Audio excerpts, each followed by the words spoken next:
सद्गुरु के सानिध्य में, सद्गुरु के सानिध्य में, सद्गुरु के सानिध्य में, समर्पण के संस्कार में आ जाती है जब कोई आत्मा, तो घट जाएगी उसके जीवन में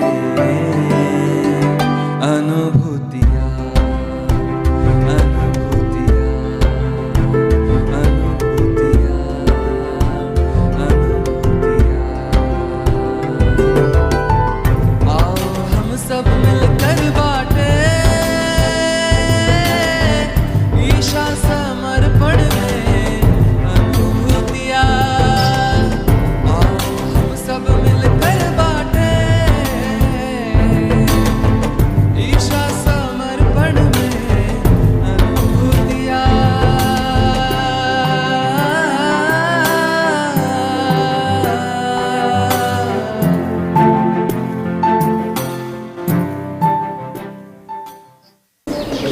जय बाबा स्वामी। मेरा नाम लोकेश पारेता है। मैं नवसारी का ही रहने वाला हूँ। समर्पण में 2007 से मैं आया और समर्पण में आने के बाद में जैसा स्वामी जी का प्रवचन सुना, अजमेर महाशिविर पहला लाइव शिविर किया और स्वामी जी के एक एक शब्द का ऑब्जर्वेशन, जैसे बुद्धि आड़े आती है उस तरह से मतलब सब कुछ फील किया।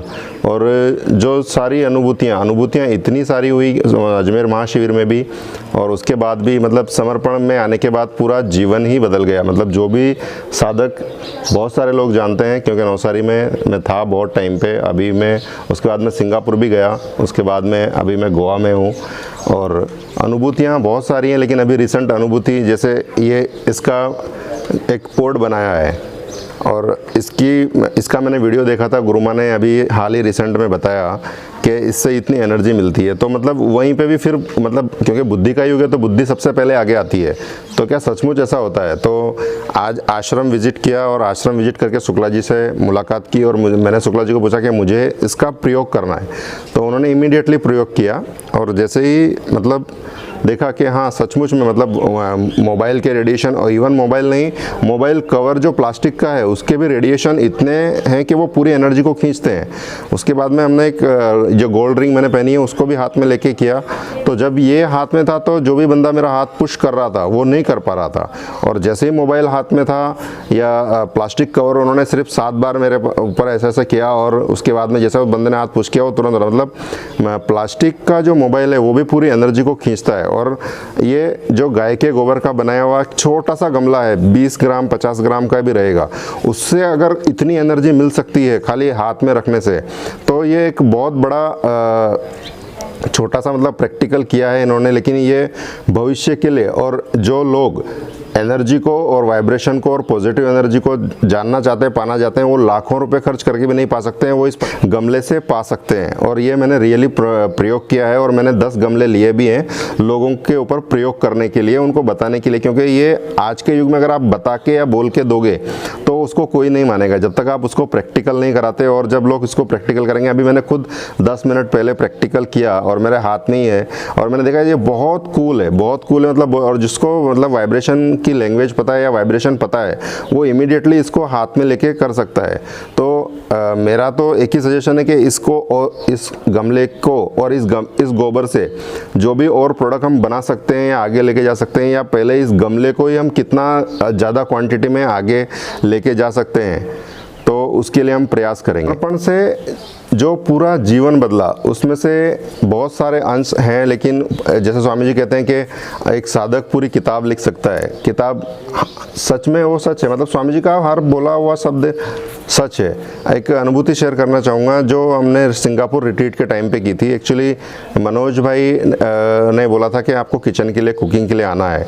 थोड़ा मेरा ऊपर नीचे चल रहा था छुट्टियों को लेके, तो एक मुंबई से एक कुक को हायर किया था और लास्ट मोमेंट पे मेरा जाने का सिंगापुर फाइनल हो गया। तो बाद में वहाँ पे लगभग हम 200 करीब साधक थे और किचन का गुरु कार्य मिला। एक लंदन से आंटी थी, मतलब टोटल 3 ही लोग थे और 200 लोगों का मॉर्निंग ब्रेकफास्ट, लंच, डिनर। मेरी हॉबी कुकिंग है, मतलब मुझे कुकिंग करने के लिए बहुत अंदर से मज़ा आता है, मतलब वो काम करके मुझे आता फीलिंग अच्छी आती है। तो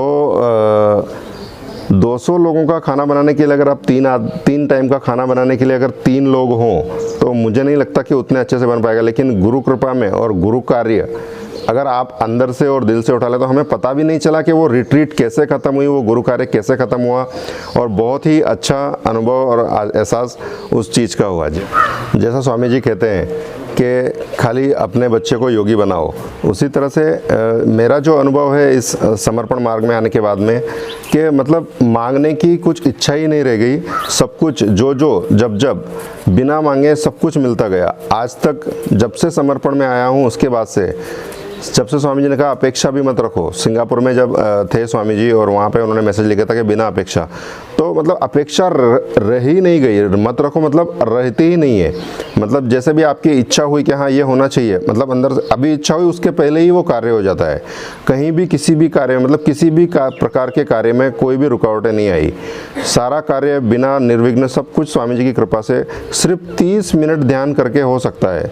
तो आप जिसके लिए मतलब पूरी ज़िंदगी की दौड़ भाग कर रहे हो, ये कर रहे हो, वो कर रहे हो, लेकिन आप कुछ भी नहीं हो पा रहा है, तो आप खाली 30 मिनट का ध्यान, जो स्वामी जी हमेशा कहते हैं कि 30 मिनट ध्यान कीजिए, 30 मिनट ध्यान कीजिए, और स्वामी जी सतत यही कह रहे हैं। लेकिन उस चीज़ों को जब तक आप अमल में नहीं लाएंगे तब तक परेशानियां या आपकी प्रॉब्लम्स हैं, मुझे नहीं लगता कि शायद सोल्व होंगी। लेकिन जैसे ही आपका समर्पण हो जाएगा और 30 मिनट आप खाली ध्यान करेंगे तो समर्पण से सब कुछ संभव है। ये 30 मिनट के ध्यान से सब कुछ संभव है, और उस सब कुछ मैंने 30 मिनट के ध्यान से पाया है। जय स्वामी।